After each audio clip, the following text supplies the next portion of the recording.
Huzzah! What's going on, everyone? It is StormtheBard here, and this is a top 5 reasons to play Total War Warhammer. Now, Total War Warhammer is a game made by Creative Assembly. It is based off of the Games Workshop's Warhammer series that started out as a tabletop game with little miniatures and whatnot, a bunch of rules, based out in England, if I remember right. And it's been around for a long time. A lot of people enjoy the Warhammer universe. And Warhammer has always been about, well, war. War never changes. So basically you have all different types of units fighting and trying to take control of different lands and everything. There's some amazing books out there. There's some amazing games based.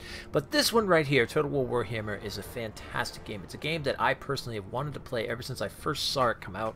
Ever since I first heard about it coming out and saw it on some streams back in the day. And I had to get it. So now with my new computer, I picked it up and I absolutely love it. That's why it's made it to my top 5 reasons list. And pretty much with now, for those of you who are thinking, okay, well, this game's been out for a little while, Warhammer 2 is coming out in 3 weeks. You know, why do a top 5 now on this? Well, the good thing is that in 2 weeks after Warhammer 2 comes out, for those who don't know, Warhammer 1 and Warhammer 2 are combining into one giant game. So you're going to be able to take all the races that you have over here and make your way over to the new continent, or you're going to be able to take the other new races like the Skaven, the Lizardmen, the Dark Elves, the High Elves, and take them over to the Old World continent. So it's going to be really awesome being able to combine it and make these like giant campaigns and whatnot. And I hope the Skaven actually make their way onto the Old World, because I think that's going to be amazing. I'm going to see some Vermintide action going on there. But anyway, this is my top 5 reasons to play.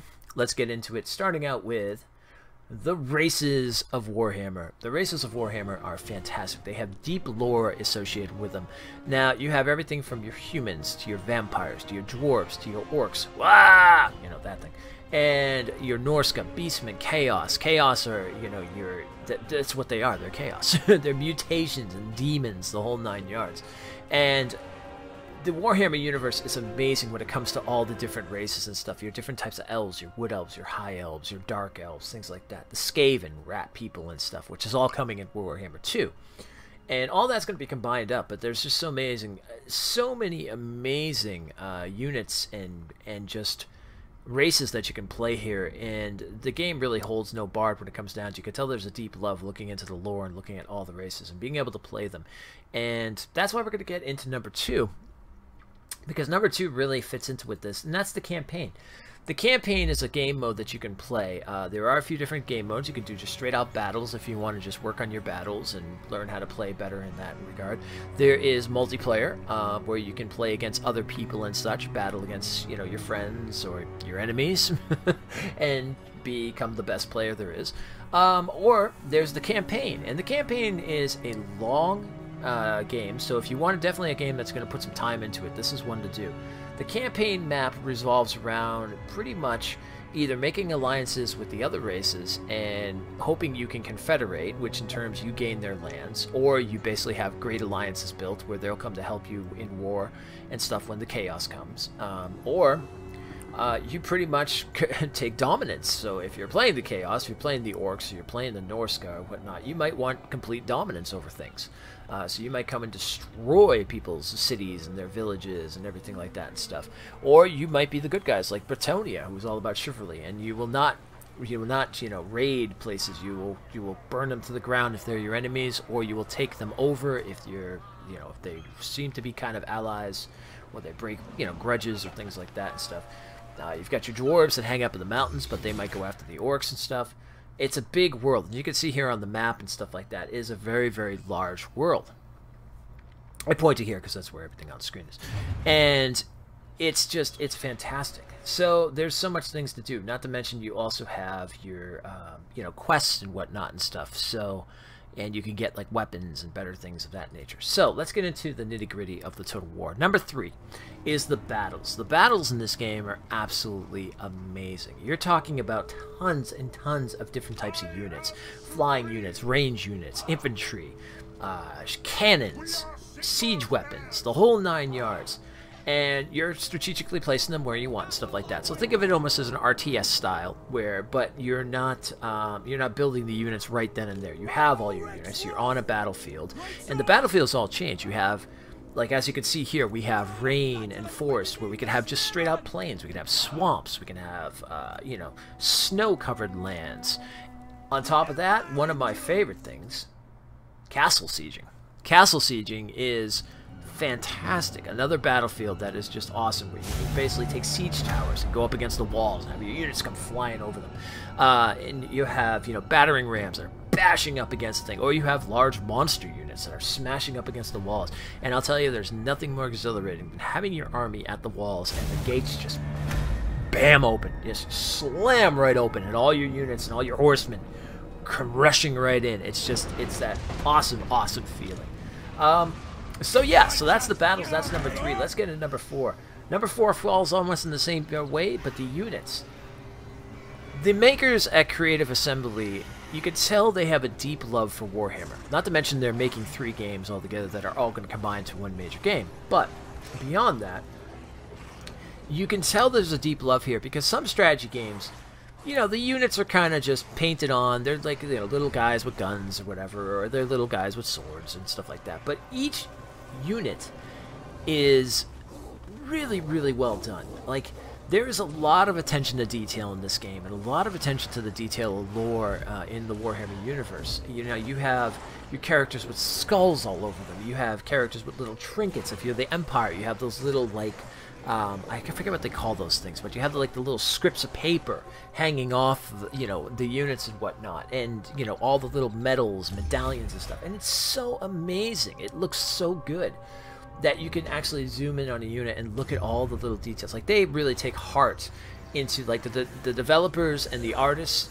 You know, they must sit there and they must just take heart together and like look at what they've created, because like everything looks so good. Like, this is, for instance, like right now we're gonna look at Wolfric of the Norska units and stuff. This is a new unit that came out. It was a pre-order if you get Warhammer 2, and I did not expect that shield to have literally a stretched out, I think it's a Chaos Mage or something, but I did not expect that to have it. And I, you know, zoomed in during one of the mixer streams, and I'm like, is that a person stretched on the shield? Like, that's how much detail they get into it. And it's so awesome when you, like, look at all the different types. You have, you know, like I said, you have your dwarves, your elves, your chaos, your orcs and everything. And it's so good. The details are so well done. Alright, so that's number 4. Let's get into number 5. Number 5 is an interesting one. Number 5 is, as I call this game is honestly easy to play, but gonna take a lot of time to master. You know those games you pick up and you see them and you're like, oh my god, this looks like there's so much just overwhelmingness going on. Well, that's what I thought when I first got Warhammer. I sat down and I started playing on stream and I started doing my thing, and I'm like, oh my god, I don't know if I'm going to be able to stick with this because there's just so much going on. It's not the case. As I'm sitting there playing it, I'm learning more and learning more. It's one of those games where each time I play, I'm learning more about it and I'm getting better at it. It's easy to pick up. It's easy to figure out how to, you know, build your units up. It's easy to figure out, okay, if I take this area, is this going to be a strategic point for me? Stuff like that.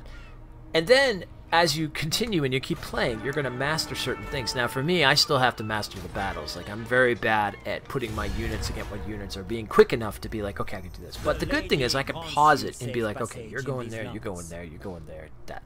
Till I get to that point where micromanaging is not going to be a hard thing for me. Not to mention, you can put, you know, like Control 1, and you can have all your units under, you know, 1 key, or all units under the 2nd key. And then there's the alliances and making, you know, confederations and gaining lands and things like that. There's just so much cool stuff. But like I said, it is easy to pick up. You can sit down, you can play it. You can pick it up that day. You can start playing it around.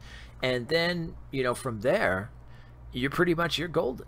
So I definitely advise it. Well, guys and gals, my name is StormtheBard. This was the top 5 reasons to play Warhammer. I could go on and on, but honestly, if you really want to hear more, you want to see more, I'm playing a lot of this on stream now. We're doing this pretty much Monday through Thursday, minus Wednesday, my night off. Come over to Mixer. You can see the little link right there on the screen.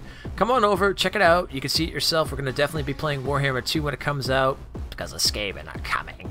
And it's going to be a really good time. I hope to see you guys there, and if you have any questions, come on over, or leave questions in the comments and stuff. More than likely, because of YouTube and their situation going on, this will probably be non-monetized, but you know what? I don't care. I want to get this out to you guys anyway, for you to check it out and everything like that. and this will be on there, and this will be on VidMe. So come to the stream. Come check it out for yourselves, see what you think, and we'll talk Warhammer and all that good stuff. I'll talk to you guys later. My name is StormtheBard. This is the top 5 reasons. I'm out of here.